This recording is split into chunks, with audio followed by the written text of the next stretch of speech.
tuned into SEC Sunday Night, part of the Chief Sports Network.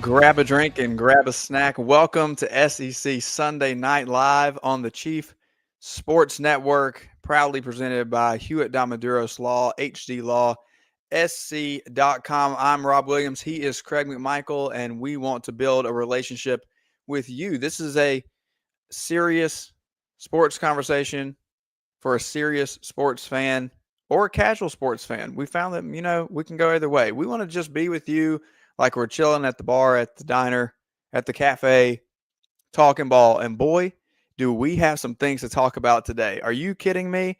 Craig, something that we haven't done? We have so many talking points to even get through tonight. So I'm just going to start us in slow roll mode. Because Let's just ease into it. Ease into it. Are you drinking anything tonight? Is there anything? I got nothing. Nothing. I got nothing right now. We used to just every week comment on our drinks. I have a mug here. You can't see it. My screen is glitching. Of eggnog, because it's beginning to look a lot like Christmas, my friend. But it was not Christmas for Notre Dame and the Irish today as they found their way out of the college football playoff. We have that and so many other things to talk about here as we get into it. But before we really get into anything, I want to welcome people who are coming in, flooding in. We got some friends here in the chat box. Welcome to those of you. Weekend Warriors is excited about Duke. Garnet Lovejoy over there wants to talk about the offensive coordinator moves in Columbia, South Carolina. I don't have any updates as of right now. However, I am of the opinion that Kendall Briles would be a great move if and when that may happen. What we need to do first of all, though, Craig. Just ask, why the hell are you drinking eggnog? Like, why are you drinking curdled milk? Because it's delicious. It's Christmas time. Question for the people out there. Do you drink eggnog? Do you drink eggnog? We want to know. Just pour it down the sink? That's it. We want to know. Okay. Every week on Friday, Daily Joy and I get together for the SEC Pretty Campus segment. This week she was staying at home because she lives in Atlanta. She's there for the SEC Championship game. So remember, if you're just tuning in with us, we're going to play this 10-minute segment so that we can point out areas where Joy and I were wrong. So keep in mind for the next 10 minutes, this was on Friday. This is the SEC Pretty Campus Tour with Daily Joy, and we'll be right back after this.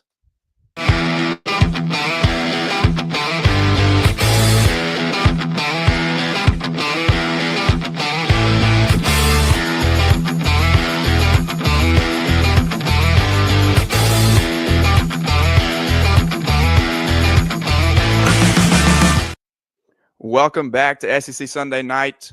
It is the SEC Pretty Campus Tour. I am Rob Williams. And, of course, always we have Daily Joy, founder and owner of SEC Pretty. And we are repping today, Joy. I love it.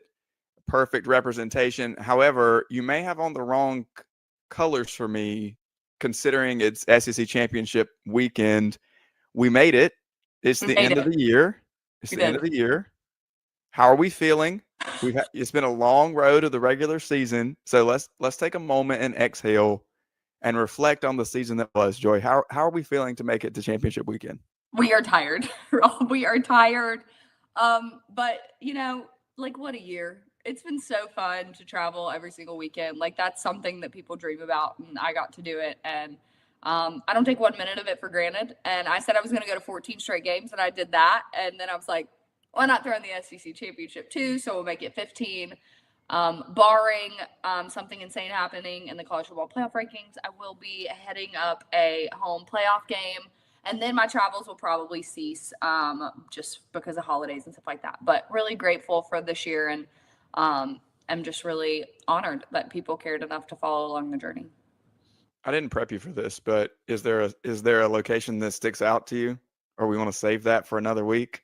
Do we need time to think about it, Joy, or does it just automatically jump off the page? I mean, I think I said when I started this that I would always take LSU out of the equation when it came to like this conversation, because I'm biased and I think it's the best environment in college football. I only went to one place twice this year, and that was Georgia. And I just think, like, from top to bottom, it's just a Class A experience. It's an incredible facility. It's incredible tailgating. It's awesome people. It's good football. Like, there's not one part of the experience that ever falls short for me. And so I'm going to go tailgate with those people again on Saturday and get in one more good old Mooresall tailgate before it's all over. But yeah, I think it's hard for me to compare anything to LSU. I think it's always at the top, but Georgia has been incredible for multiple seasons, not just this year. So. You're not helping me with that take and that sweatshirt. You're not helping me tamp down Craig's Joy as a dog fan narrative, but we'll see what we can do. Okay. Speaking of championship, Joy is a tiger. We think that's probably never going to change. All right. It's championship weekend. There's a lot of things going on. We are recording, as always, on Friday morning.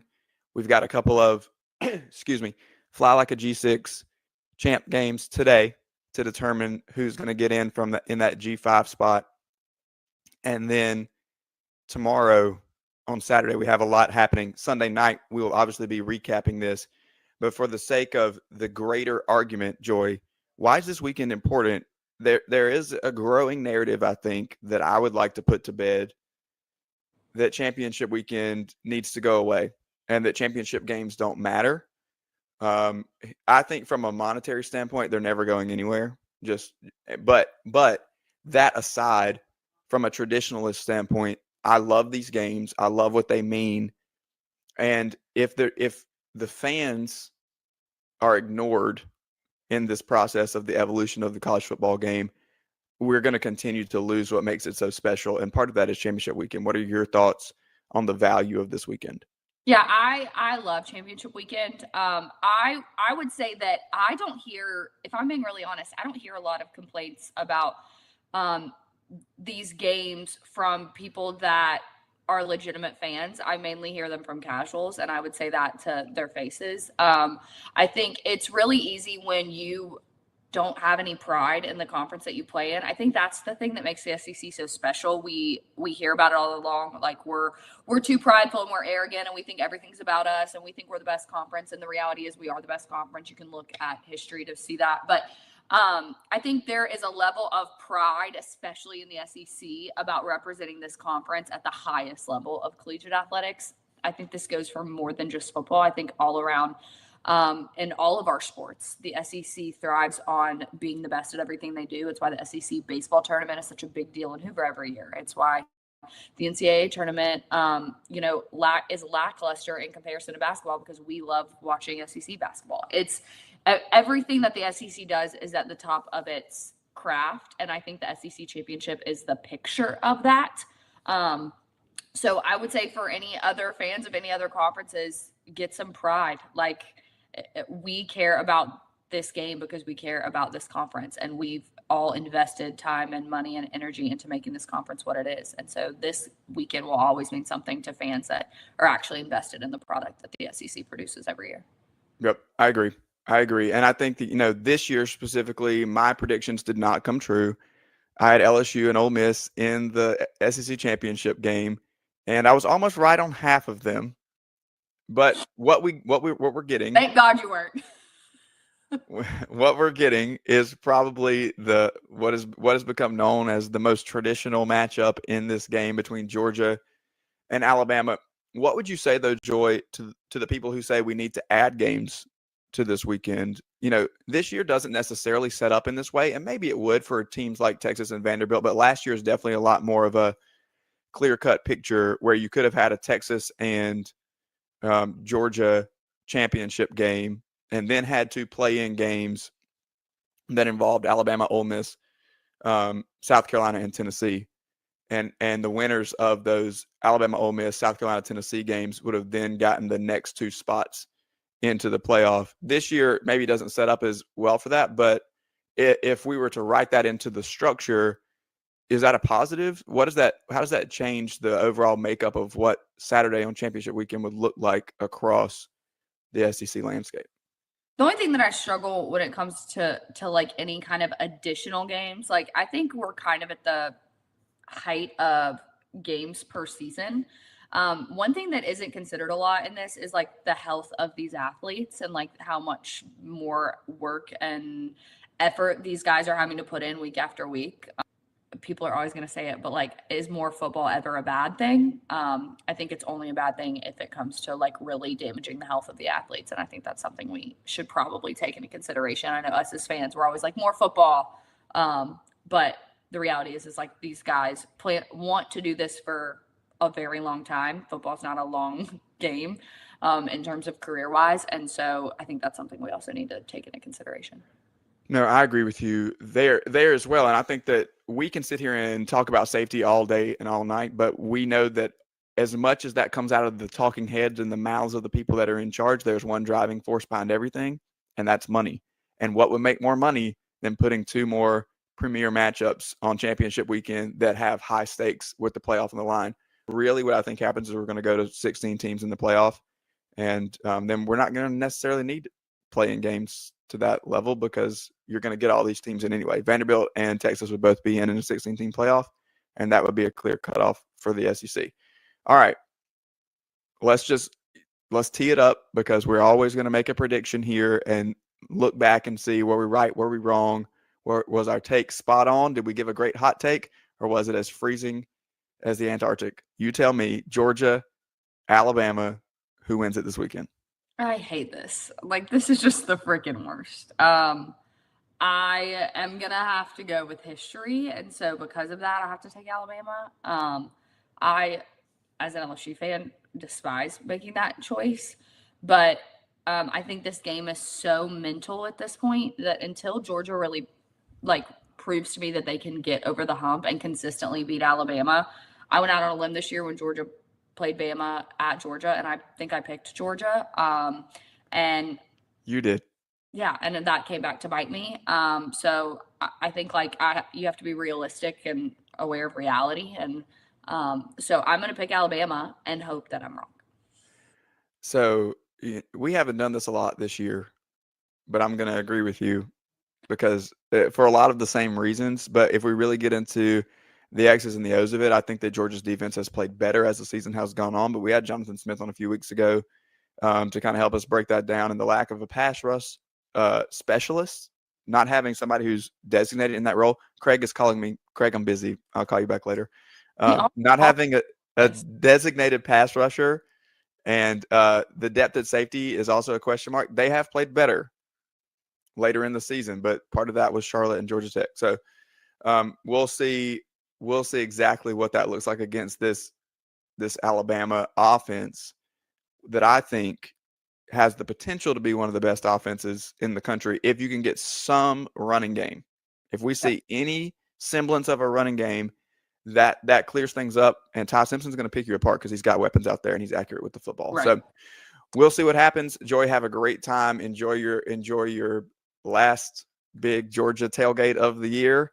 Even though you just said Roll Tide. All right. We're going to get out of here. Those 2 words. We're going to get out of here, and we'll be right back on SEC Sunday night. When playing sports, you want a coach that will fight for you. At Hewitt Diamaduros Law Firm, we've got your back. Whether it's personal injury, insurance disputes, negligence, or wrongful death, our team delivers exceptional legal services that makes meaningful difference in the lives of the individuals and families we work for. Visit hdlawsc.com. hdlawsc.com. Hewitt Diamaduros, we're on your team. Oh, man, the building is on fire. Emergencies and accidents happen. When you're in the middle of a fire or water event, all you want is for things to return to normal as soon as possible. Resto Pros of the Midlands is with you, guiding you through the process and working with you to get your home or office back in working order. They'll answer your questions, discuss procedures, and can act as your advocate when it comes to processing your insurance claim. Resto Pros Midlands SC.com. Open 24/7 when you need them. Quality that is guaranteed. At TriFit Physical Therapy and Performance, we believe true health and peak performance start with personalized care. Whether you're an athlete recovering from injury or just chasing your next personal best, we're here to guide your journey. With expert coaching, hands-on therapy, and transparent cash-based pricing, you get the care you need without the insurance red tape. One client drove 100 miles just to see us and said it was worth every mile. Contact us at trifitperformance.com or 803-353-5619. TriFit Physical Therapy and Performance, where recovery meets results. Yo, what's up? Baby, let's go!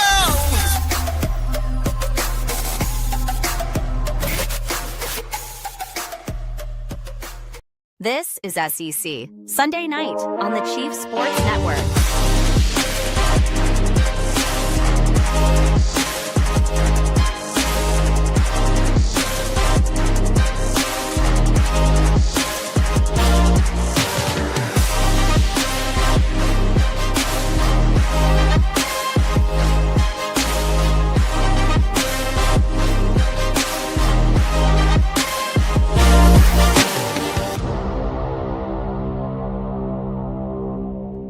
Welcome back to SEC Sunday Night Live on the Chief Sports Network. Again, I am Rob Williams and he is Craig McMichael, and we are back here with you as always, following the SEC Pretty Campus tour with Daily Joy, who was with us there live at the SEC Championship game this weekend. As you can see, Craig, our freezing cold takes of the week, Joy and I both picked Alabama in that segment. What a casual take. I think I picked with my heart a little bit there. Lesson learned. A couple of takeaways here really quickly before we pull Tony in, and he is here with us and ready to go, by the way. Mm-hmm. Two things that I would say from the SEC Championship game. Yep. Georgia's defense is absolutely peaking at the right time. We talked again with Jonathan a couple weeks ago. You just heard it in the segment with Joy about the lack of a designated pass rusher, the depth at safety being a question mark. But we can see kind of they're picking it up right here when they need to pick it up as we enter college football playoff time. And then the other thing on the flip side, as we see Alabama matched up now with Oklahoma in the rematch in Norman, is that the Tide still struggle to find some semblance of a run game. And I think if we look at the two teams, Georgia peaking on defense, Bama struggling to find a run game, it was a recipe that gave us a little bit of a blowout there in Atlanta. And if you take a look at it, like John, our buddy John Smith and all of our Georgia fans were worried. I talked about it, right? Like I picked Georgia, but what did I say? I was Michael Scott. I was ready to be hurt again. But what you saw from the start, Georgia didn't play tight. Georgia didn't play scared. They came out and they attacked. They blocked that punt early. They had an interception a couple of drives after that. They were up 14-0 and they were cooking. Alabama's top two running backs were out. They haven't had a running game all season, yet they still finished the game with -3 yards, the lowest since 1940. Here's the best one. Our buddy Dr. J. Will does a fantastic job at Sports Illustrated. Key number for the Georgia defense, 8. One of the biggest challenges Georgia has had against Alabama the last few years is getting off the damn field on third down. We can look at Jalen Milroe a couple years ago in the SEC Championship. Last year in Tuscaloosa, this year in Athens. Alabama paid their rent, continually converting third downs or converting easy fourth downs. 8 of the 11 Alabama drives go 4 plays or less. So Georgia's defense is absolutely peaking. Georgia has now won 3 of the last 5 SEC championships. I guess the whole SEC least narrative and the fact that we don't have divisions isn't bothering Kirby. I have some questions about, Joy and me being a casual fan on the future of conference championships. But rather than address those now, I would rather have Uncle Tony join us so that we can talk about the bracket. But, first and foremost, let me just say this. Georgia is peaking and firing on all cylinders. And, Kirby is focused and locked in. That to me tells us we're in for a long, deep playoff run. I think that it does as well. And as we continue this conversation, let's welcome in managing editor at Last Word on College Football, Tony Siracusa, who has given us quite the platform over the years, and really his belief in us is why we're sitting here on this platform today. And Tony, we want to welcome you in as we break down not just the SEC, but this is the point of the year where we have to go outside of the league. While we'll sit here and tell you that this is the greatest conference in the sport. and I think the playoff committee shows us that by putting 5 teams into the field, and it would have been 7 if we get the 16-team playoff field that we all believe we're headed towards. Right. Almost 50% of the field, Tony. I think that speaks for itself. But as we bring you in tonight, a lot of hot air in here. As we bring you in tonight, let's take a look. Let's take a look at the national landscape. You were, you've had the availability in these press conferences and an opportunity to hear directly from Hunter Yurachek on what the mindset of the committee has been. First of all, it's great to see you. How are you? And then secondly, I got a question though before you get into this. I've got a very serious question. Your backdrop, Rob, makes sense. You got the SEC stuff back there. You got a picture back there. I'm curious about Brother Craig here. And Pinky's up, baby. And Pinky's up. I'm a little artistic, a little fun. We've had the Guinness poster. It's still a work in progress of what the hell the actual background is going to be. So what we're doing it's just we're just trying to get a vibe out there. Okay. Because I thought what was happening so far tonight was you were like in a restaurant and you'd walk down one of those hallways on the way to the men's room where they throw up just something on the wall, and you decide to sit down there and do the show. That could happen as well. So what you're saying is maybe this is not the background that we need. Maybe we need to update or change it a little bit. Well, maybe something with a little more content to it, a little bit more complexity, a little bit more content to it. Brother Rob's got his down, all good. Can I say in the 3 years that I've written for Last Word, I don't think you have ever given me any notes on any of my articles asking for a little complexity or a little something more. I think if anything, you're like, Craig, we got to write it in just a little bit. Usually that's the case. Usually I'm like, Craig, dude, dial it down a little bit. Tony, when you look at the committee, Tony, there's nothing that we can say that's going to appease everybody. And I think that has to be the mindset of Hunter Yurachek when he goes on the air and talks about decisions made. There are going to be people who can sort of agree with him. There's going to be a lot of people who always disagree with no matter what decisions are made in the current format and setup that we have. Right. What do you see as the things that stick out as the major concerns or maybe votes of confidence, one way or the other? But what are the things that just jump off the page when you're sitting in this press conference, and you've been doing this for a long time, and you've been in a lot of press conferences, you've heard from a lot of athletic directors, officials, coaches, players, whatever it may be. Sure. In this particular case, what jumps off the page to you? First thing that jumps off the page to me is I now understand why Arkansas is in the deep, hot mess that it's in if Hunter Yurachek is running their athletic department. Wow. I understand he had to take over from Mack Rhoades about halfway through the process when Mack Rhoades had to step down. I don't imagine we will see Hunter Yurachek as the face of the committee next year either. I was on the conference call this afternoon with Yurachek and some other members of the national media after all of this was done and after all this was released. And I think I now understand last week's conference call a little bit better.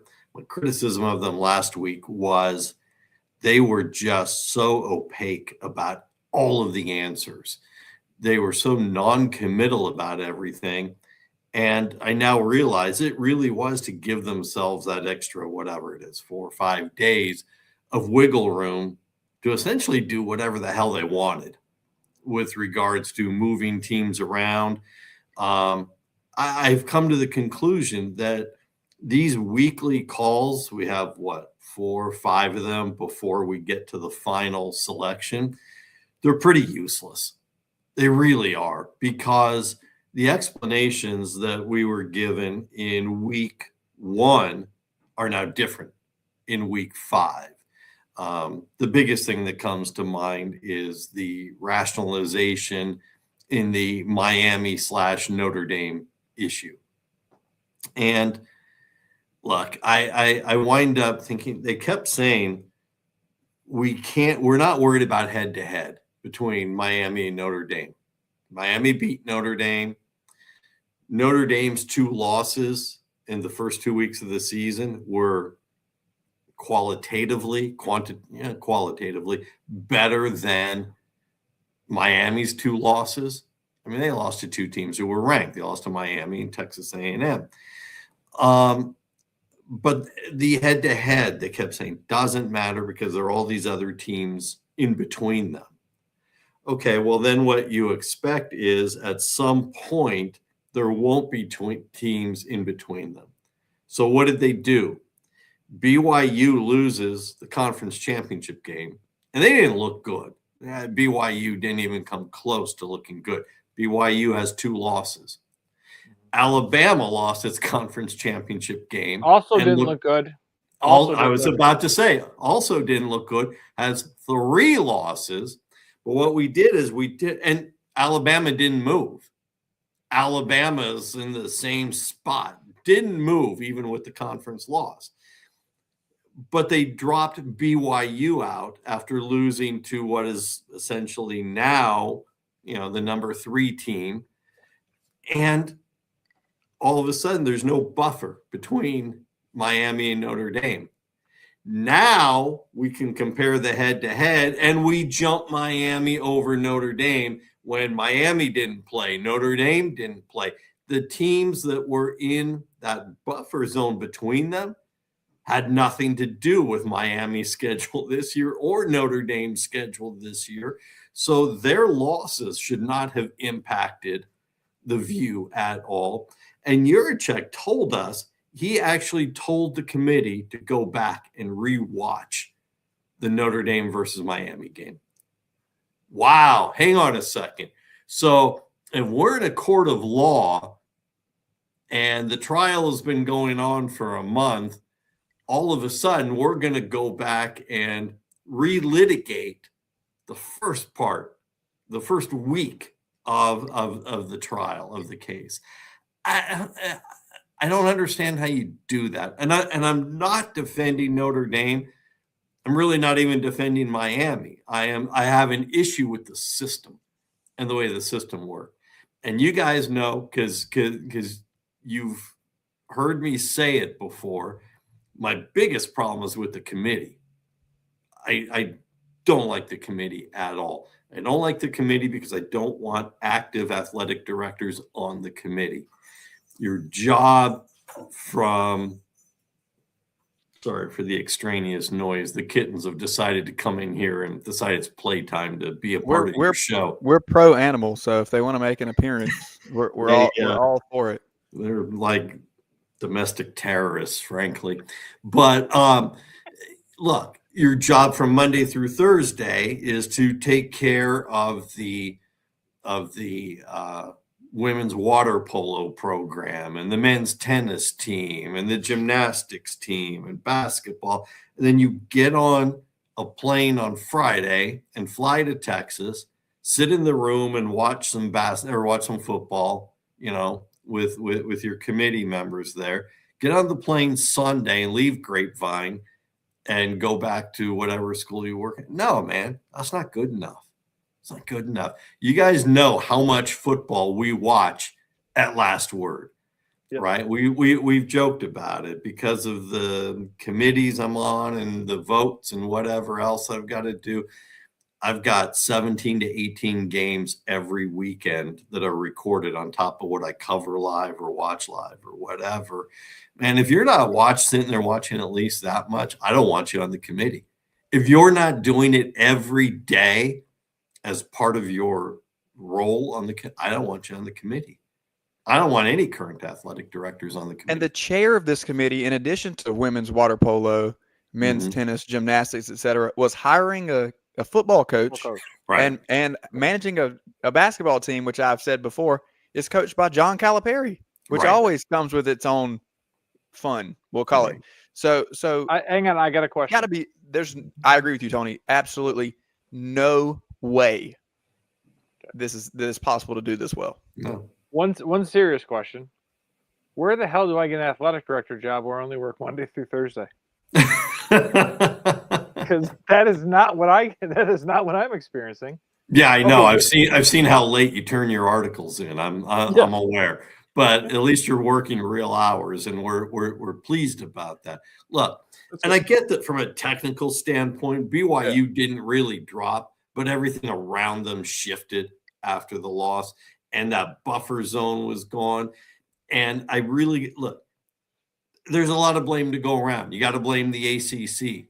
If the ACC's tiebreaker system wasn't so patently absurd and we had to go to level 5 to break up this 4-way tie in second place, the reality is Miami would have been playing Virginia Saturday night in Charlotte, and whoever wins goes, and we're all fine with that. We're all good with that.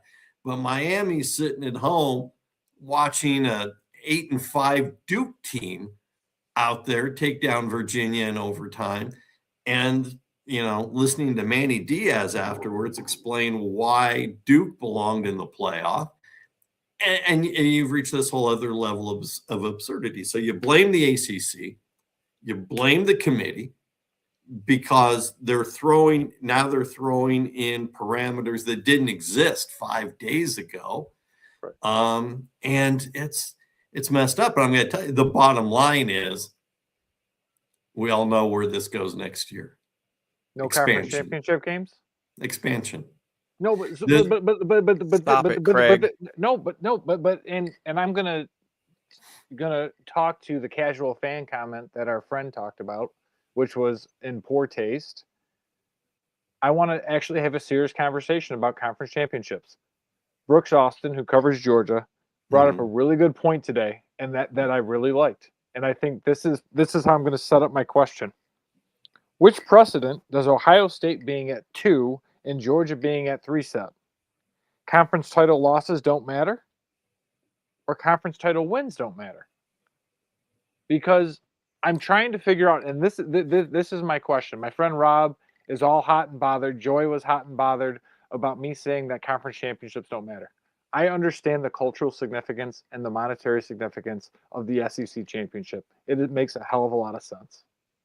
But as an incentive for a football program where last year for Georgia, you have your starting quarterback, Carson Beck, get knocked out, and then Gunnar Stockton has to come in, not sure that that's a great idea.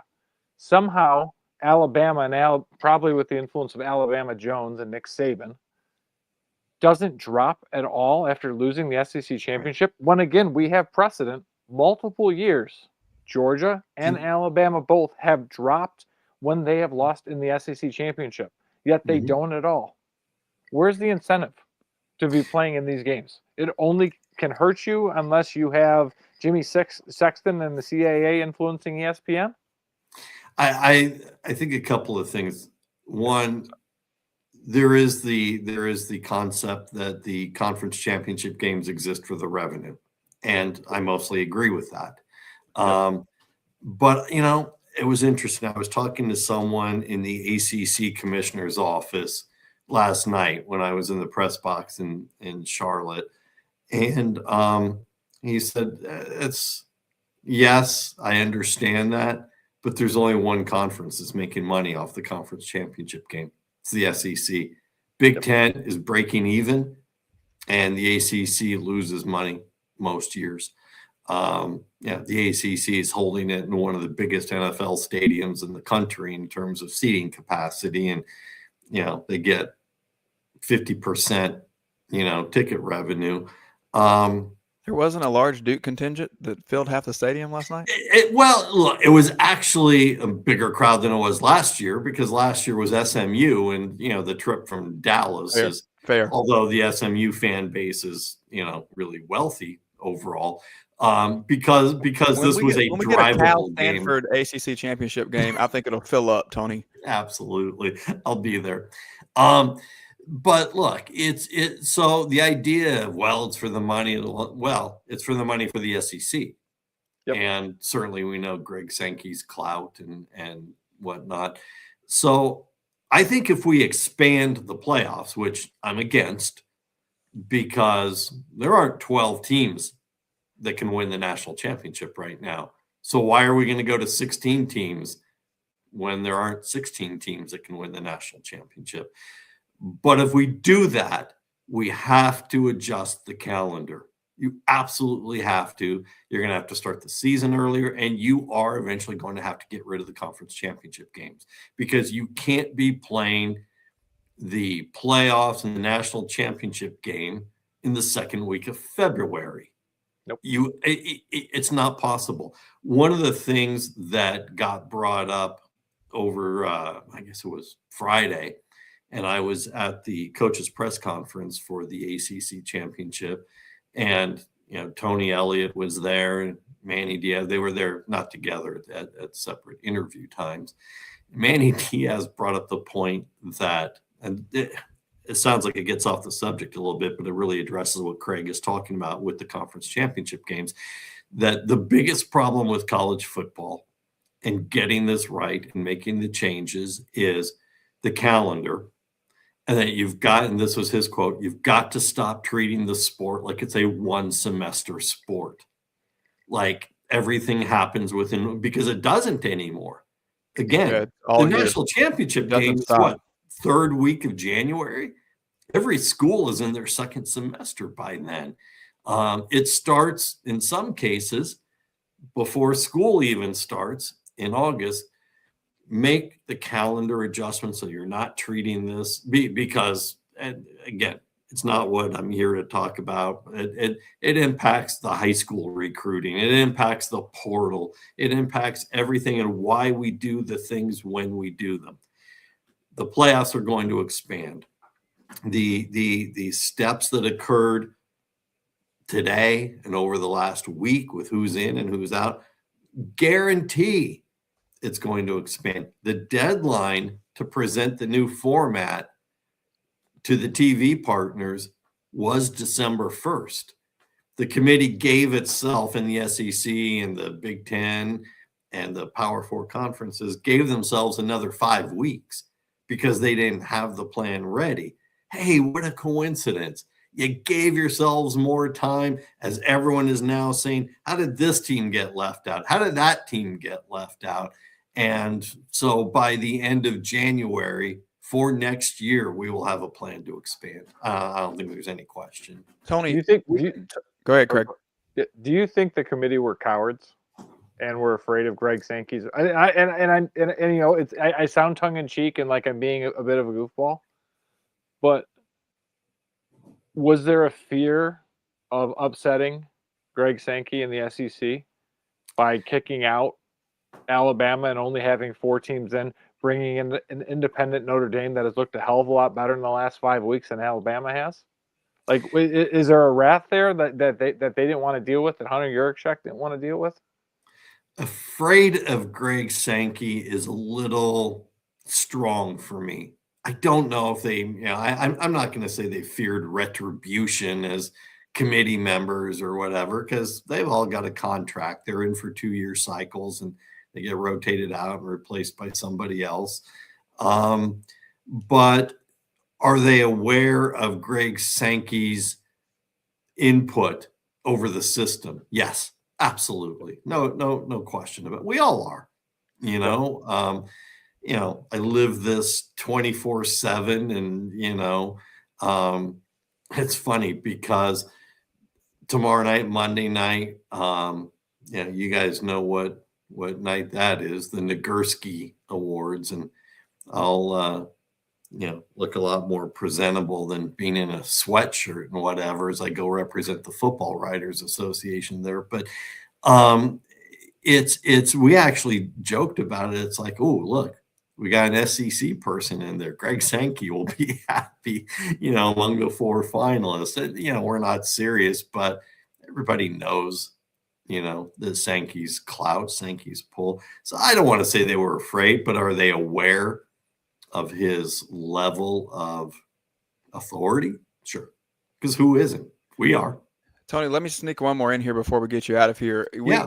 Everybody on X, everybody watching us right now, everybody on YouTube, everybody that has anything to do with college football complains about this committee and has issues with the current format and the way things are set up.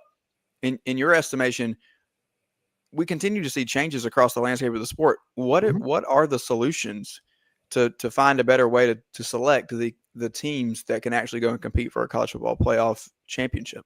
Well, look, I think you have to accept the fact that this is not going to always be equitable and even, because the sport isn't equitable and even. They want to include the group of 5 conferences, because if you don't, then the Power 4 schools need to stop playing them. They need to stop scheduling, these third week of November SEC cupcake games and stop doing it and let the group of 5 go play for their own championship, which I do not advocate. But what I'm saying is, if you're not going to include them in this, then stop scheduling them and let them go off on their own. There isn't always going to be an equitable solution or an even solution. But I think you either need more transparency from the committee on a regular basis, and a half-hour phone call on Tuesday nights, 4 weeks in a row isn't enough. You need to see the work product. You need to go back to 4th grade math. Show your work, right? We want to see it. And because these guys just sitting in a lounge watching some TVs and eating their wings and coming up with this solution isn't good enough. So I think there needs to be an overhaul of the committee and the type of people that are on the committee. And I think there needs to be more transparency from the committee as we move forward.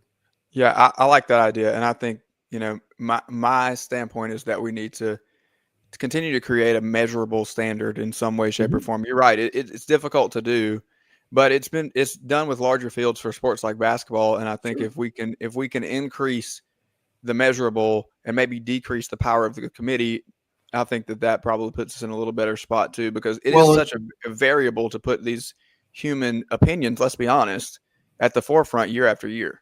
The basketball committee has specific metrics that they tell you that they follow.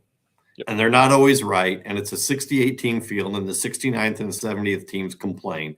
We're always going to have that. Accept it, learn to live with it, whatever. But they'll tell you about the metrics that they follow to get. I would love metrics. I would love some better metrics. These guys are way too conceptual about the work. Absolutely. So I have a question. Rob, can you put up the bracket for us? Yeah, I have it. Yep. So looking at the bracket, Tony, when you look at those first round, is that exciting? Is there a miss? Would you have made any updates or any changes? It's exciting. No. Keep the teams in there. But looking at the numbers and looking at, we've got a couple of rematches already. Sure. Would you change things around? But your question is it exciting? It's exciting for me because I'm the guy who's going to watch the Cure Bowl and the LA Bowl and every other bowl. So sure, it's exciting. Look, James Madison is going to get, just abused by Oregon. But where else do you put James Madison? They belong in there. If you're not going to put the ACC, leave him at home with Billy. Leave him at home with Billy. Well, because then who are you going to put in? Notre Dame. Okay, that's fine. But the committee's already said Notre Dame can't go in. I know. So Notre Dame has now taken their ball and gone home and won't even play in a bowl game. They're refusing that now. Which is an absolutely ridiculous decision, I just have to say, because we're going to run out of time at some point on this show with the 1,000 talking points that we have and guests coming on after this. Are we starting this now? Craig is waiting to throw the gas on this match for me to go off about the fact that are we going to skip this and go Marcus now? Freeman and this program have decided that they don't actually like the sport and would like to go home and not play it anymore. I don't understand the decision making. It's not competitive. It's not preparing you for next year. You're going to get 15 extra practices. If we're so concerned about the future, Then go Lock on practice the and get ready portal, for buddy. next year. Are you planning on the entire roster leaving via the transfer portal? And you don't need to practice with these I agree players. with you, Rob. And then there's this. Notre Dame is already in possession of a memorandum of understanding for next year and going forward. All they have to do is finish in the top 12 and they're guaranteed a playoff spot, period. Doesn't matter how they got there. So now next year, you're going to have the committee looking for ways to try and keep Notre Dame out of the top 12 so they don't have to deal with it. I think it was a petulant decision. Look, the Miami Texas A&M game, it'll be all right. A&M's gonna beat them. Tulane stands a chance against Ole Miss. Alabama, Oklahoma. 34-0 earlier this season, Tony. 34-0. Yeah, I know. I Sometimes saw that it. second round matchups a little different. Tulane's a better team now than they were then, and They were. Ole Miss is in a state of flux. Alabama, Oklahoma, that's fine. It's the next round of the games that's going to be really good. Texas Tech versus Oregon is going to be an amazing game to watch. Alabama, Oklahoma, first one to 13 wins because neither offense can do a damn thing. I think that's about right. True. That's not true. I think that matchup between that's not true. The matchup between Grubb and Venables will be very interesting because Ty Simpson and that offense have done plenty against other teams this year. It's just they got the best of them last time when they were in Norman. That doesn't mean it happens again. Last time they played in Tuscaloosa, my friend, 3 picks. Yeah, And Ty Simpson hasn't looked good the past couple of weeks. He hasn't looked consistent at all the past. I'm still waiting to hear more of that John Mateer and Ben Arbuckle love. We heard it so much in September, and then ever since he got a boo-boo on his finger, that has gone away. A boo-boo on his finger. The man had to have surgery on his throwing hand. How's your throwing hand, Craig? Listen, as you can see, both pinkies don't connect anymore to the hand. That we have broken both of them, and I am not making the U for my boy Carson Beck. I would like to see. Now here is the challenge. Rob and I both agree that Friday night window slot is important. Mm-hmm. But that 3:30 on Saturday and the 7:30 Saturday night are important. Correct. I do wonder if that is a miss. Having Miami and Texas A&M not playing either at that 3:30 or that 7:30 slot. If again, viewers and eyeballs are important. So they are, but I also think you have to take where the calendar where we're playing these games and separate it from what we're used to with the regular season calendar, because it's the holidays. People are off. People are taking more time off. Their life schedule is different. So I don't think it's a comparative to what we're used to judging a Friday night or Saturday midday or Saturday afternoon game on. I don't think it's the same comparative. Is there any issue if we have these games this weekend versus having to wait another weekend? Again, talking about speeding up the calendar. That'd be fun. I think so too. Yeah, I'd be fine with it. They're always gonna blend in and fight for eyes with the bowl games as long as we have this system anyway.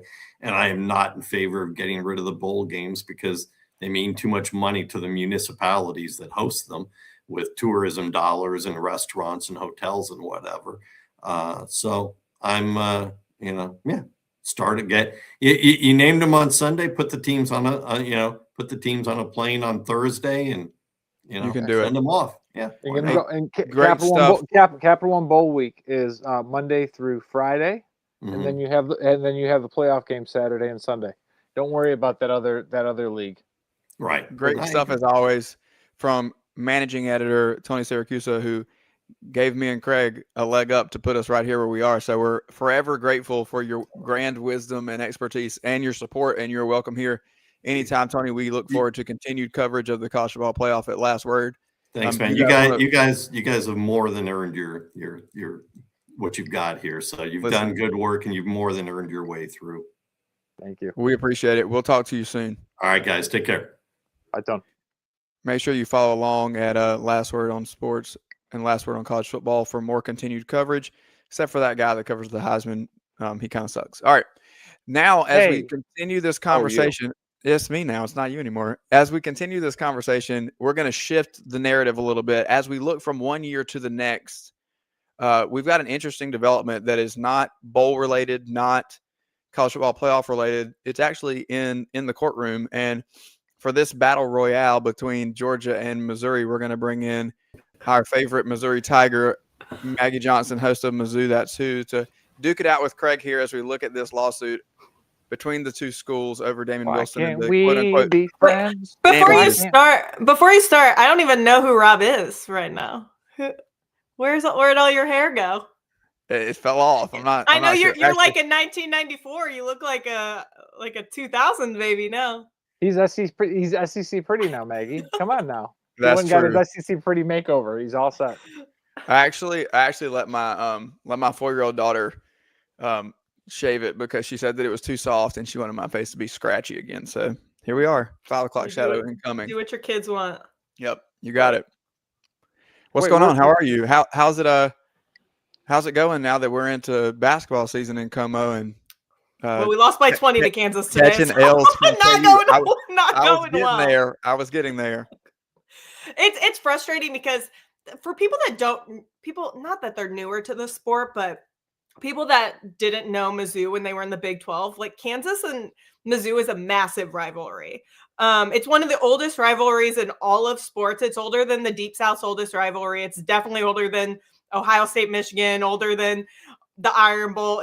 I think it's 1891. It was our first football game played, and we've been playing basketball since then too. So, and it's a little bit more of a rivalry even in basketball. But yeah, it sucks having a rival that's a blue blood. I don't know if y'all are familiar, but it's never fun. And we beat Kansas last year, so I knew they were going to come out heavy this year. We have a rival that claims to be a new blue blood, but I'm not really ready to acknowledge that yet. And what about Bleeding Kansas from the football? 1840s? Remember that? You don't want to get into this history lesson with me because I'll school you pretty hard. Did you know I used to teach the Civil War? And so this is the best part. When I taught the Civil War and we talked about the causes of the Civil War, I would quote the great poet T. Swift, and I would play the song. I would say, "Gentlemen, Band-Aids don't fix bullet holes. You say sorry just for sure, for show." For sure. And it would be great because all of the little issues in 1850, they put little Band-Aids over the bullet holes and it doesn't fix anything. And there's plenty between Missouri and Kansas. So we could go all night on this, Maggie, and the viewership would go like this, I'm sure. I know people would get so bored, but I will say if anybody that says we're not SEC, just take a little history lesson. little history lesson. Okay, so we in the spirit of a Civil War, we do have SEC on SEC crime here that's made its way to the courtroom in the case of drink got paid. We're all set. Damon Wilson. Georgia's suing the former Bulldog, who is now a Missouri Tiger, for damages after transfer and a little confusion in terms of did we get paid and not play? But wait a minute, it's not pay for play, it's NIL, right? So what's the perspective on two sides of the fence here? Because I think this is bigger than just Georgia and Missouri. This is something that we've seen at several programs where players have done deals, signed some type of quote unquote contract, but we can't really hold them to these contracts because then they're employees and they're not amateurs, and on that rabbit hole goes. But then they leave the school having already been paid some level of funds. And it varies from team to team, player to player, how much money has been paid out at the point that the player stops playing for team A and moves to team B. But now we have Georgia taking it to court. What do we think about this case specifically? But then how does this impact the NIL, college football, transfer portal at large? Because just like anything else, just like we've seen with bowl opt-outs from teams already today, when one thing happens, sometimes it kind of tends to spiral on us and slide down a hill. I get what Georgia's trying to do. I kind of even respect what Georgia's trying to do a little bit. I do think that players shouldn't be able to collect money and leave. And let me just tell you right now, this happened to Mizzou last year. Williams Wanieri, one of the top recruits in the country, came to Mizzou for a year, got some money and then left. So it's not like this hasn't happened to Missouri. I get it. Also want to make it clear that, and you did say this, but people have been trying to make this like a Georgia versus Missouri thing. This isn't a Georgia versus Missouri thing. This is a Georgia versus a singular player thing. So Mizzou's like in the clear regardless. I think that he came, got the type of NIL deal that he wanted with Mizzou. And I think he was shopping himself out. I do think that he knew that clause was likely in his contract, but that they wouldn't hold him to it. I think I told you earlier, Rob, I don't agree with the the thing where it's either you stay here for your entire career or you have to pay out this contract. I think that that's kind of ridiculous. I do think that you should have to give that money back that you took. And even if there's a little bit more of a repercussion for what you're doing. But you look at schools like Georgia and you look at schools like Bama and you think, yeah, this is where I want to be. This is the creme de la creme. This is the hot spot. And then you're like, wait, but I could go somewhere else and make an impact immediately and be this type of player and get developed. I understand why I want to enter the portal for that reason. It's just a hard place to be because I don't think that they should have to pay that much money that they didn't get. I don't think Georgia was hurt. I truly don't believe that Georgia not having that money hurt them at all. Especially because he left 4 days into the portal being open. There were still 2 more weeks left. They had plenty of time to go out there and find somebody. The issue is, and what a lot of fans are saying, is they didn't have time to go out and find the players that they want. Georgia's kind of known for tampering. Like, they are kind of known for tampering. They've tampered with Dominic Lovett from the University of Missouri. I'll just say he was that looking one, for an upgrade. He was looking for an upgrade. He wanted to come play with Carson. Craig. Oh, the silence means I was right. You just know it's not true. When you look at Dominic Lovett's numbers from Missouri to Georgia, you just know it's not true. And I mean, I'll be honest. His numbers weren't great. His numbers weren't great at Georgia. Like they were okay, but I always wanted more. Like I kept because I looked at his numbers at production Missouri. is a great point in that argument. His numbers at Georgia were never as good as they were at Missouri. Now he played in the slot. And Luther Burden was coming in to play in the slot. So, I mean, you kind of understand, like, I don't know if he can move to the outside and be successful. But regardless, it's not like Georgia gave all this money to a player and then couldn't use it to get another player. They had that money still. That money was still in the collective. They didn't have that money. Didn't you see what happened in signing day this week? They lost that Jared Curtis fella to Vandy. Like all of that money that went away, like they just didn't have any money and ended up number 6. So I mean, that would be absurd. That would be absurd if that claim was actually made in court. Can we imagine if some attorney is arguing in the courtroom and they blame Jared Curtis on Damon Wilson? Look, I can't. I saw some Georgia people being like, well, what if they knew he was going to play there and they already made a bunch of T-shirts and they lost money on that? I'm like, that didn't happen. I'm sorry. Is that the way NIL works? Is it all T-shirts? Is it all? Yeah. That didn't happen. That's how they were dreaming about it back in the day before we got it approved as what it is now. I think that players need to be smarter. They need to have smarter people in their corners because we're talking about like a 20, 21-year-old kid that's signing these contracts too.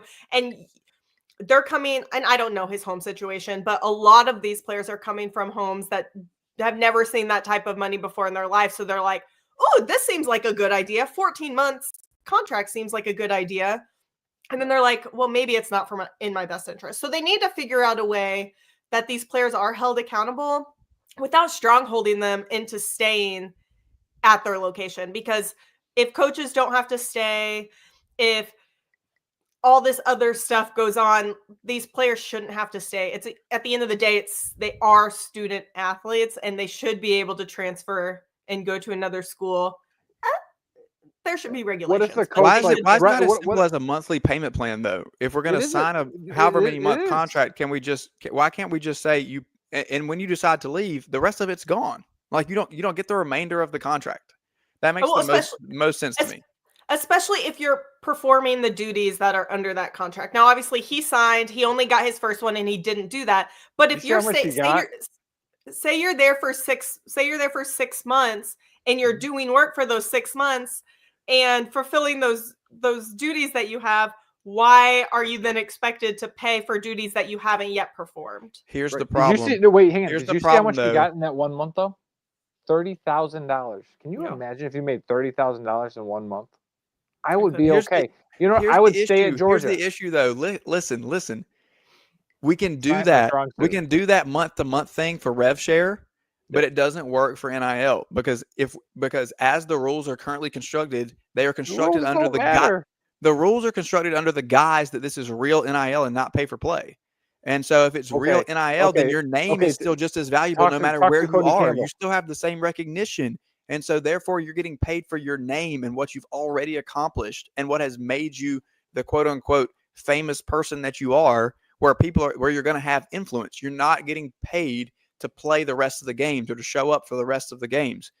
So when and if we move to true pay for play, which it already functions that way, it's just not written that way in the legal books, then there's a spiral of other things that are going to happen, and they haven't figured out the back end yet, because then these players become real employees, and in some cases state employees, and it just becomes a whole mess down the line. Yeah, but I'm telling you, Rob, everything you just said doesn't matter. The College Sports Commission doesn't matter. Of course it doesn't. Cody Campbell spent $25 million, and now Texas Tech is reaping the benefits. Look at all of the hoopla over that guy in Oxford who likes to do hot yoga. Everybody's offer was $25 million in NIL. Alex Golsha is getting $30 million in NIL at Auburn. Matt Campbell, who doesn't have a recruiting class, is getting $30 million at. He better have it. He better have it at Penn State. But like, that's the thing, is like, it's just like, these are the contracts. It's not like the NFL. It's not like the coaches. There's still a buyout there. But like, this is where Maggie and I actually agree. We were chatting about it a little bit last night. We're not arguing. This isn't Drink, going to Auburn, or Drink going to Florida. Which you let the kid let the kid go. Let the kid go. You paid him $30,000. Okay, he's going to Missouri now. And if I can actually use a quote, let's just follow what Kirby Smart said. The ones that want to leave, we schedule them. If you run from hard in your life, you'll just find more hard.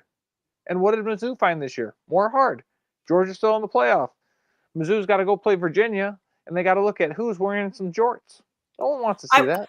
I will say though, before we get off that topic, Damon Wilson had a damn good season, and he built up his draft stock really high. So I mean, did it work out? Do you know if he would have had that same success if he stayed at Georgia? You don't necessarily know.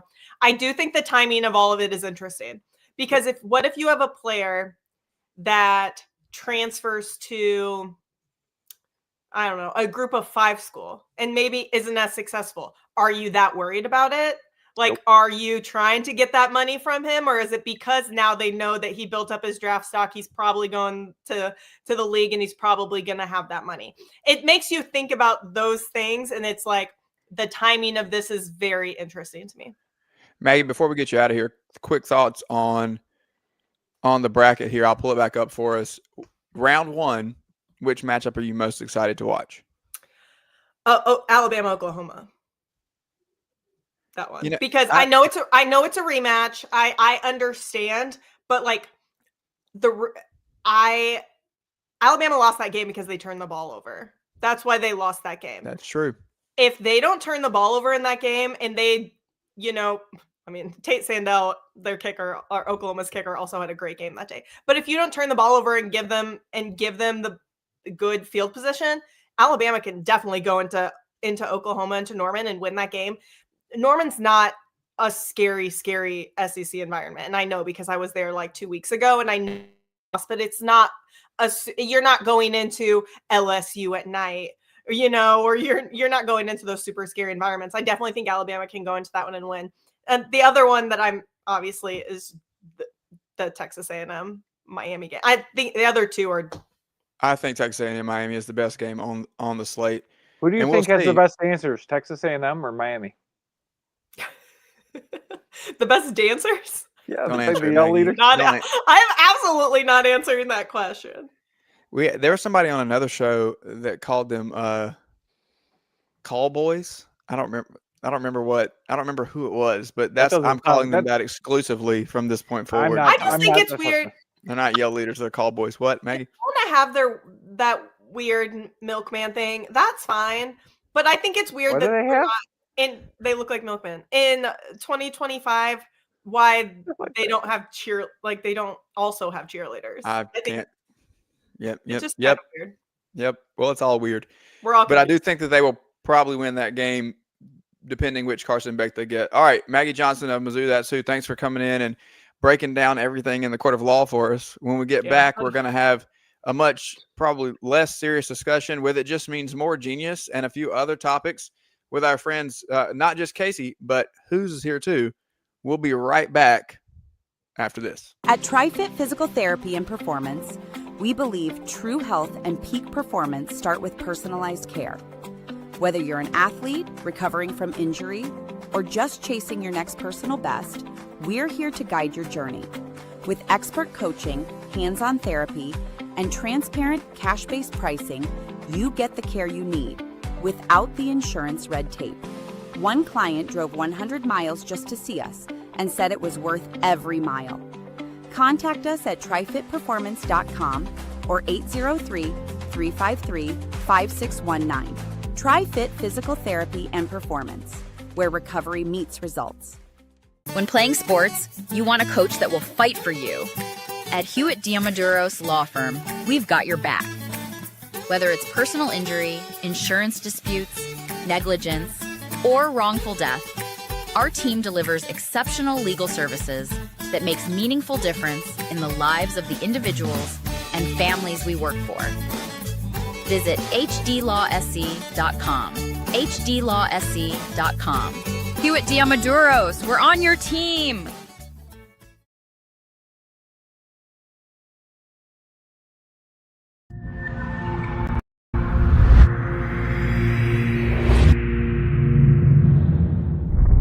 OTC is go. Packet is go. PTC is go. LPS is go. Houston flight is go. Pilot go. FTM is go. Safety comms is go. STU is go. LRD is go. SRO is go. CDI is go. Launch director, NTD, our launch team is ready to proceed at this time. It's SEC Sunday Night, presented by Hewitt Diamaduros. Visit hdlawsc.com. It's go time.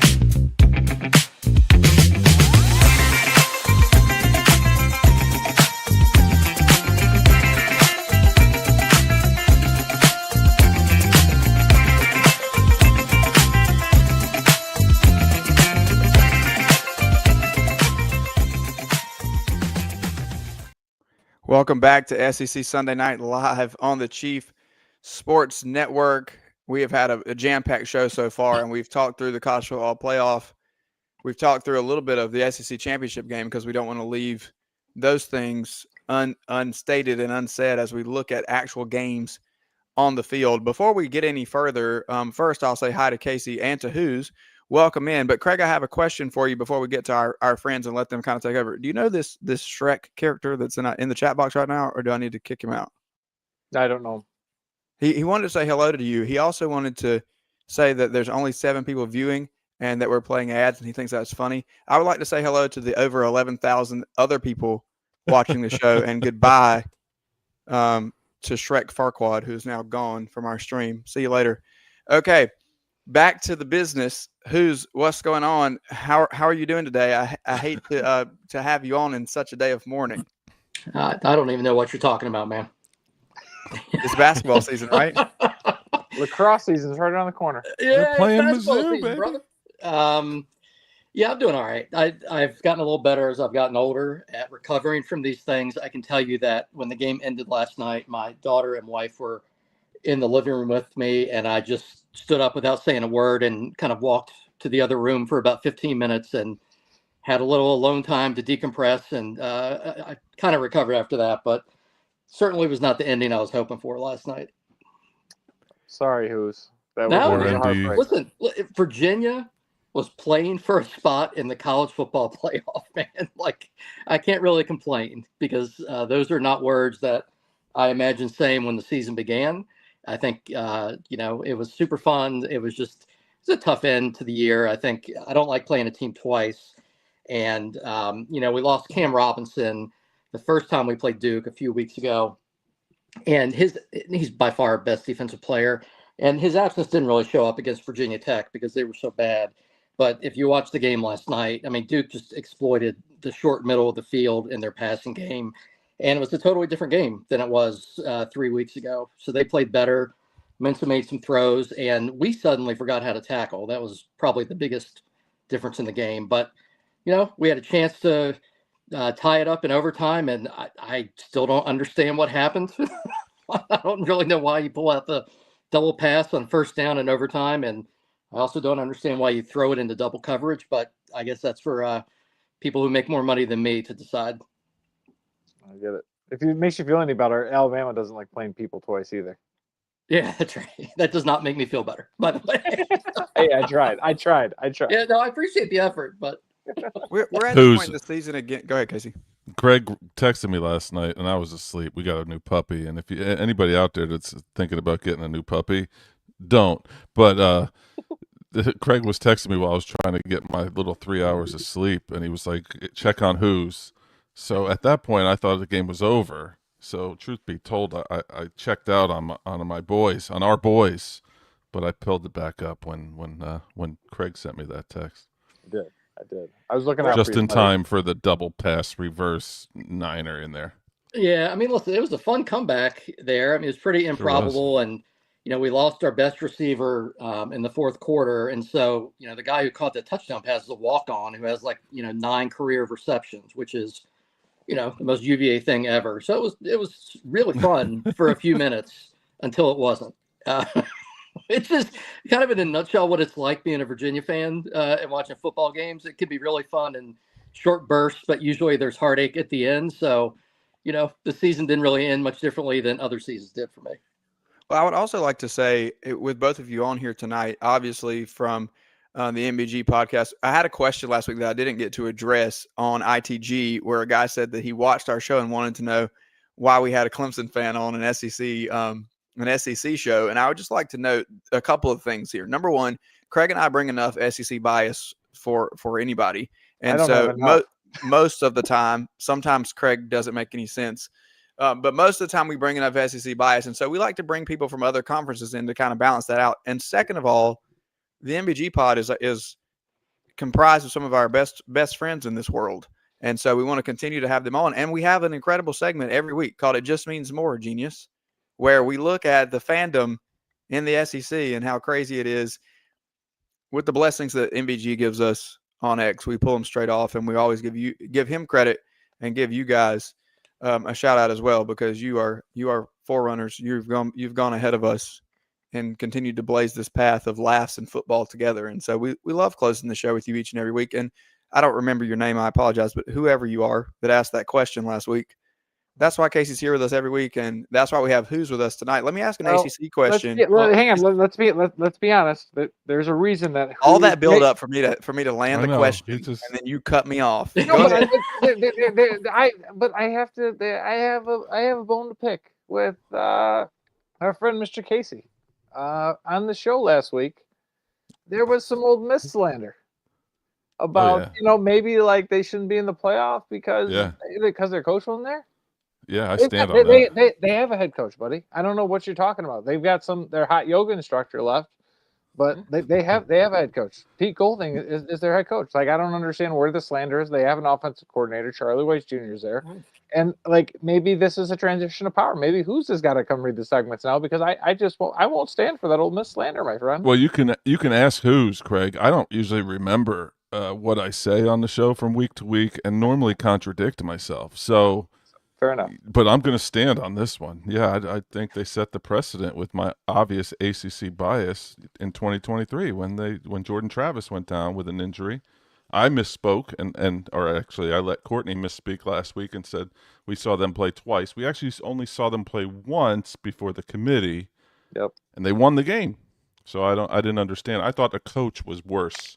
Let's be honest. Lane was pretty much checked out of that Mississippi State game, and granted, it was Mississippi State. Sorry, Ryan, but they did win that game. So we have some data points there that show maybe Ole Miss can rise above, and then you can make fun of me in 2 weeks when Tulane absolutely smacks the hell out of them in Oxford. So, Rob, do you want to ask an ACC question? Because what do we make of the ACC at this point? Being the way that the championship weekend played out. There is obviously some chatter nationally about the relevance of the ACC. There's been the question mark, obviously, in the past couple of years about Clemson and Florida State trying to get out of the ACC. If they jailbreak it, do we see that conversation coming back up? What do you guys think in terms of the future and the trajectory of the conference? Does it need to dissolve Who's as the way of the Pac-12 or whatever it was, the Tupac now as we have it? What needs He's to go smarter on? than me. What needs to happen now in terms of the conference, or what do you think is going to happen? Well, I mean, first of all, we have some sway still because I'm convinced the only reason Miami got in is because we lost last night. I mean, I think if we win and Duke is not the ACC, conference champion, I think Miami doesn't get in if Duke's. I'm an idiot right now. I can't talk. If we win, Miami doesn't get in, and I think that is just the way it played out. I don't see any other reason why Miami moved above Notre Dame all of a sudden. I know people talked about, Bama moved up a spot last week. I think that was just to keep Bama in. I don't think that had anything to do with Miami. And, that's kind of borne out by the fact that Alabama didn't move down at all after getting curb stomped yesterday. So, those two things I do not think are connected. So we've still got a little bit of sway. I mean, who the hell knows what's going to happen with the conferences at this point? I think saying because we had a down year that suddenly the ACC is irrelevant is silly. I mean, if it had been us playing against Miami in the ACC championship game, the narrative would be a lot different. I think it's silly that we had the tiebreakers that we did. They're nonsensical. That's the main issue. And frankly, I thought the ACC has played pretty well against SEC teams this year. I mean, Bama got in despite being blown out by a bad Florida State team. And we had a bunch of wins in there. So, are we dead? No, I don't think so. Is it a viable, long term? It just depends on who leaves. And, all I hear from the SEC and the Big Ten is, well, we don't want any more schools. Well, then where are Clemson and Florida State, Miami going to go? They're not going to go to the Big 12. I think the question mark for me, but I agree with you in terms of current relevance. I think Jim Phillips becomes a question mark for me moving forward because you have to have somebody who can blaze a better trail for this conference if you're going to see the ACC remain amongst the Power Four in the long term. It's just been weak leadership. That's Brett. From this point. That's Brett Yormark because I think exactly. I think that's who you take is because Yormark has taken that WWE background and done really well, where Jim Phillips has stayed in the books from his days at Northwestern and just has not done a good job of championing that league and really really just putting them out there on the forefront. He should have been out there combative. Greg Sankey was being combative. Greg Sankey was talking about 7 SEC teams, which is absolutely insane and ridiculous, being, ready for the playoff. But Phillips should have been there politicking for Miami since day one because Miami was the strongest ACC team in there outside of Virginia. Yeah, and listen, I mean, part of the reason is we're looking at it through a lens of 2025. If we step back a little bit, we've got Florida State, who historically is a very good program. We have Miami, who somehow still hasn't won the ACC championship in 20 years or whatever, but again, historically a good program. We have Clemson, who's won a couple of natties in the last decade. We have Virginia Tech, who now has James Franklin, and ask any of them, they're a top, 10 to 15 team in the country already. So, if those 4 teams are playing up to, kind of what we expect from them, then we're having a much different conversation. The problem is Clemson was down. Virginia Tech was terrible. Miami was good, but pulled a full Miami a couple of times and lost a couple of games they shouldn't have. And I'll be honest, I don't know what in the hell is going on with Florida State, but apparently that's going to continue, through next year with Norvell. But, the problem is that our arguably top 4 historically programs were all down. So, yeah, I mean, or, Miami's down a little bit. But so, yeah, it looks way worse than it is, especially when you compare it to the Big 12, who all of a sudden Texas Tech just goes nuts, pour money in the program, and they're getting a bye in the college football playoff. But you can't look at it through a 1-year lens. And do I think things will be better? Yeah. SMU, they have more money than anybody. That's a sleeping giant program. So I refuse to believe that the conference is going to fall apart. And again, part of that is where are these schools going to go? I mean, is the SEC looking to expand anytime soon? I don't think so. I don't think so right now either, but I think it is a fluid question because we've seen that kind of shift and move. And I think that there's other variables that determine at what point Greg Sankey wants or doesn't want to make moves. And to be honest with you, I'm not in the know enough or smart enough to know exactly what those variables are, but we've seen him make those shifts and changes. We know that he loves contiguous states. We know that he loves flagship programs. And so I can see some moves like, honestly, UNC and UVA, I think, are attractive pieces in his mind, maybe more so than Clemson and Florida State. Greg would need to have to add lacrosse, because if UNC and UVA are going anywhere, they're going to the Big Ten, and they're going to go with Maryland, because that would make an excellent lacrosse conference. I do have a question for Who's about his favorite new ACC coach, James Franklin. Does James Franklin automatically, vault Virginia Tech up into the top 10, 15? And will you ever eat crumble cookies again? So do you want my real answer or what I've been saying on the timeline? That's the real question. You know what? I think let's get wild and crazy. It's Sunday night. Whatever you want to go with. It's 9:20. Yeah.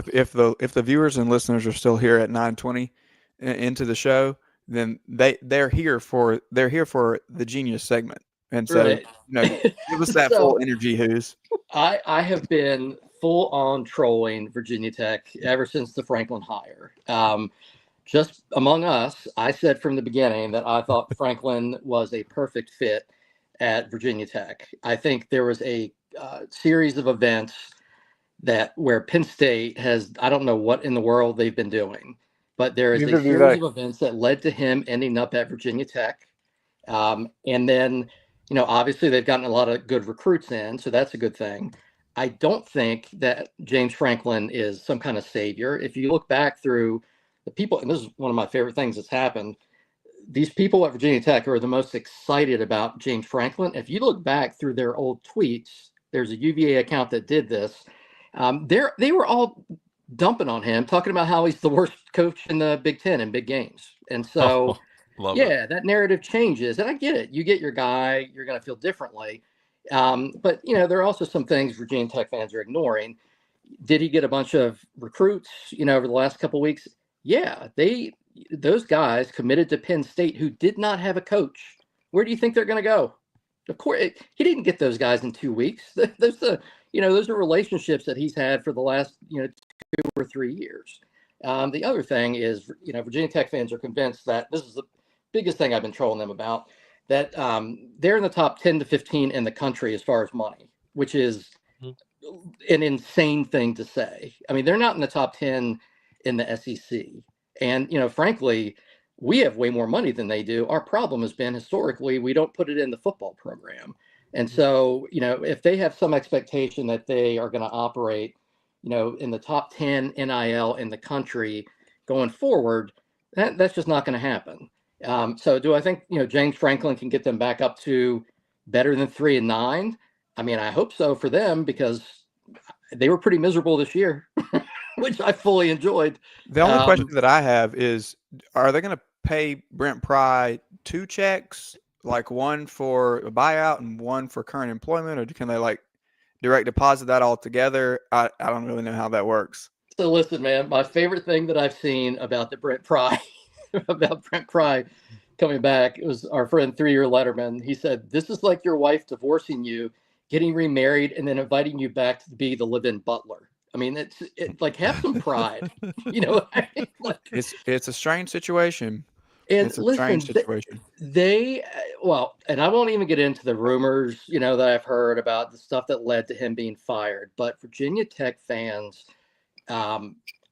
were awful about that guy for the last year and a half. I can't imagine going back there after I was treated like that. But, I guess when you got a hog like Brent Pry, you do whatever the hell you want to do. So Listen, if Bobby Petrino can make his way back to Arkansas, Brent Pry can find his way back to Virginia Tech. And on that note, we're right in the middle of it. Let's do some boards, gentlemen. Shall we?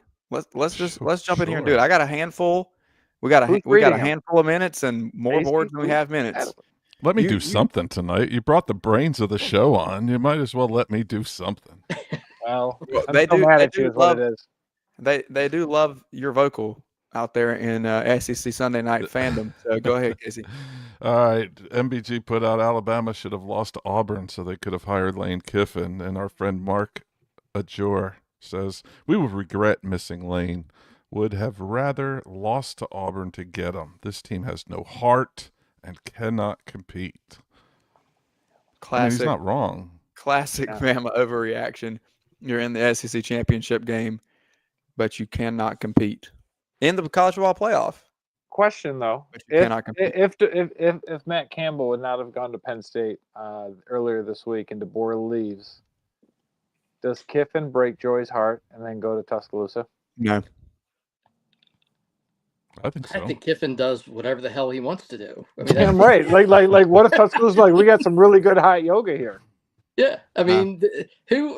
Listen, I've always liked Lane until this last turn. I mean, he's loyal to Lane, and so, is that out of the question that he would somehow try and get out of that contract with LSU and go to Bama if it was open? I don't think so. I don't think so. And that was the same thing I was talking with Rob about before the show. I'm like, I was always the biggest Lane apologist and the biggest Lane slappy. I'm like, oh, I get why people think he's kind of a jerk now because I'm kind of pissed at what he did. He left Ole Miss. Yeah, I loved him at Ole Miss though. I thought that was such a perfect spot for him. But it works better, right? When you're when you're punching up and you've got the chip on your shoulder, it doesn't work as well when you're the big dog. I totally agree. Didn't we see that at Southern Cal? He was the big dog then. Yep. All right, we'll move on to Ole Miss. Pete needs a shave and a haircut, says our friend Rebel with a Cause 1, because apparently Rebel with a Cause was already taken. So it says Pete needs a haircut and Pete needs a shave and a haircut image, and he definitely does not have the look of a typical Ole Miss male. Just saying. But I laughed at this one because it's what is the typical Ole Miss male? Is it like a bow tie and a seersucker? I think it's the bangs. I think it's the frat bangs and the 2-inch inseam shorts. Right? Is that it? I don't think it's that far from the typical UVA frat boy, to be honest with you. I mean, it's 2025 UVA frat boy. I mean, that's true. They're both from New Jersey, so it doesn't really matter. That's also true. But I love Golding, man. I want my coach to look like a big slob. I want him looking like he's been, sleeping in the film room all week. Hasn't showered. He's so invested. He's going out there. Who wants a fancy looking coach? You think Kirby cares what he looks like? No. We you know who doesn't? You know who doesn't care for a fancy coach? Tennessee. Josh Heupel is has not looked to improve his image in quite some time. No. That's beautiful. Casey, did you want to leave Ole Miss out because Pete doesn't look good? Is that what? Is that? No, I'm hoping he puts on a couple pounds from stress and stuff, so he can join into my Fat Coach Hall of Fame. That's right. Casey and I like the big uglies. Yeah. A little basketball. All right. We're moving into basketball, which is weird, but Kentucky should bring back Coach Cal. Do we try to bring back Cal? Fire Mitch, and we may have a chance. We are a joke. I think this is in response to they lost by 114 to Gonzaga the other night. And who's Mitch? Is that Mitch Barnhart is their AD. Oh, all right, good. They also lost to North Carolina, and they got popped by Louisville as well. But so they're still ranked, which is weird. Yep. Well, their coach made some questionable comments in the press conference, and actually had to be escorted out by the athletic director. So not great. He did make some extreme messed up comments. Yeah. You can Google those. We will not be reading those on air. We read some questionable things on air, not those. Nope, not those. Is this where I'm allowed to say that UVA basketball is back? Am I allowed to give us a plug? Absolutely. Absolutely. All are welcome, Hoos. All are welcome. Yeah. If you watched, and listen, I love Tony Bennett. He's Hall of Fame coach, one of the best guys ever. If you watch us play under Tony Bennett and you haven't seen us play this year, you are not going to it's not the same game at all. We're averaging, I don't think we've scored under 80 yet this year. And we play. Yeah, and defense is somewhat optional, so it's a that is quite a stark comparison. Yeah, but you know what though? Sometimes that is just more fun. Just go and just run, because you get stressed when you don't score. So just keep scoring, just keep going, and just kind of embrace it for what it is. Yeah, but We that had a guy- contrast got to be a mind. Yeah, that's tough. Yeah, I mean, listen, we had a guy off the bench yesterday go. So he's not even a starter. He's like our 6th or 7th guy. Go 9 for 9 from the field, including 7 for 7 on threes. I mean, it's insane to watch now. And Virginia lost their 3-point shooter, didn't they, to Louisville? Oh yeah, but we loaded up. We've got Euros. We got all kinds of fun stuff, man.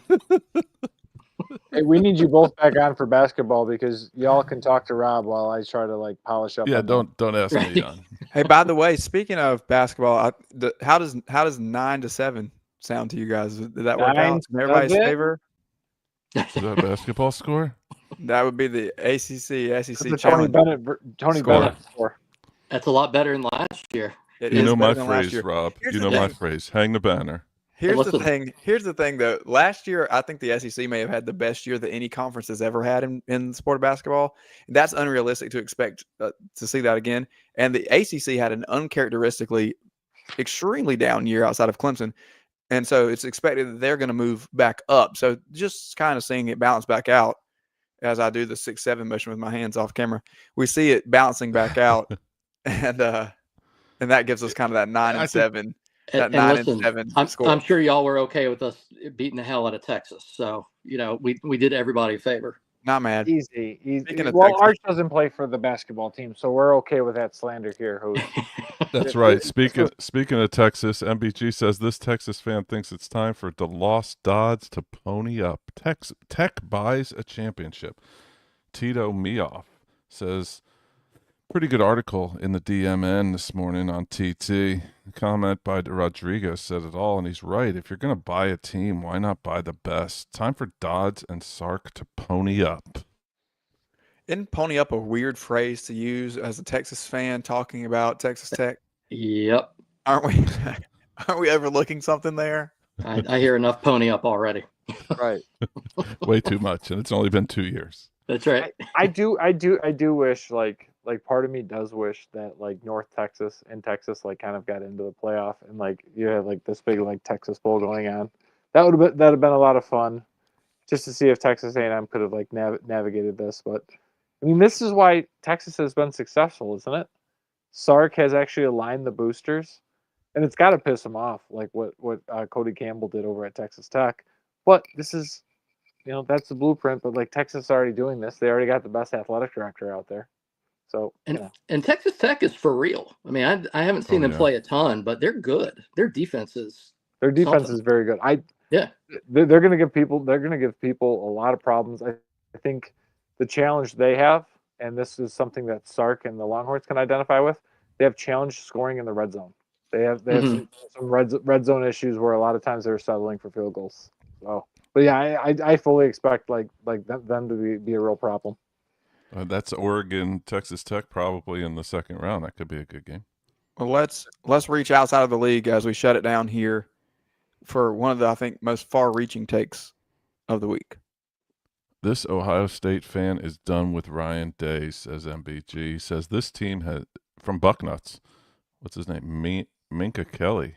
Minka Kelly, that was Derek Jeter's ex-girlfriend. This team has the same chance of winning a title as JMU does. I've overcoached Day. This was the most pathetic coaching job as there is. I just read it as it's written, folks. Wow. Grammarly. I can't believe that this guy's lost. And who says this all the time on our show? What's his record? He's got like 6 losses ever. He's like got 7 losses or something like that his whole career. Right. But it's like in the most important and like the most important games. Can we get rid of him? They're going to lose. I think it would be hilarious if he just decided he was over all their nonsense and just left because the issue is Indiana is good. I mean, no one wants to admit that. And I don't because I can't stand Cignetti, but they're good. They're a legit team. They can win the whole thing. And so the idea that, you lose in the Big Ten championship game and then, somehow, you have no chance of winning the Natty is just crazy to me. I was shocked though last night watching that Big Ten championship. So I know they got stuffed on 4th and 1 saying like slipped or whatever and they were short. I did not agree though, like it was 4th and 1 again, and yet again, he decides to kick the field goal and they miss. I'm sorry, like this is the thing that I said with Drew Crabtree, our Ohio State writer, a few weeks ago. You're Ohio State. Go act like Ohio State and go win the damn game. Don't kick a field goal. Don't tie it up with 2:30 to go. Send a message to your team and send a message that we're going to come in and we're going to kick your ass.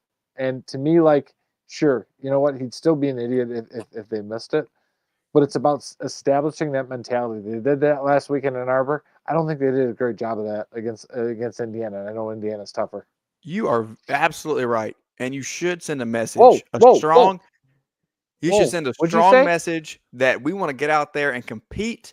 We want to play this game, and that is the exact opposite of what Marcus Freeman and Notre Dame did. And on that note, ladies and gents, we're going to get out of here. Shout out to Daily Joy, to Tony Siracusa, Maggie Johnson, and our friends here, Casey and Who's, for being with us for It Just Means More Genius. I'm Rob Williams. He is Craig McMichael, and this, as always, is SEC Sunday Night, live on the Chief Sports Network. We'll be right back here next Sunday at 8 as we get into much more coverage of the college football playoff. We'll see you next week.